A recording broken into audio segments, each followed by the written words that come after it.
నమస్కారం. ఘంటారావానికి స్వాగతం. ముందుగా ప్రధాన అంశాలు. తిరుమల లడ్డు కల్తీ అంశంపై 5గురితో స్వతంత్ర సిట్ ఏర్పాటు. దర్యాప్తును సిబిఐ డైరెక్టర్ పర్యవేక్షిస్తారన్న సుప్రీంకోర్టు.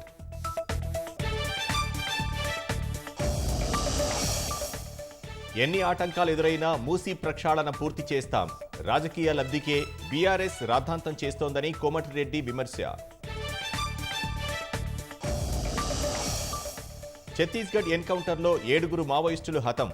భారీగా పేలుడు పదార్థాలు, ఆయుధాలు స్వాధీనం.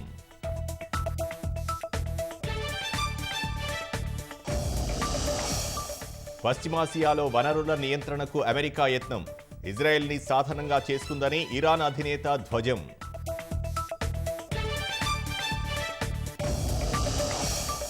వైభవంగా తిరుమల బ్రహ్మోత్సవాలు. ధ్వజారోహణను తిలకించేందుకు తరలివచ్చిన భక్తులు.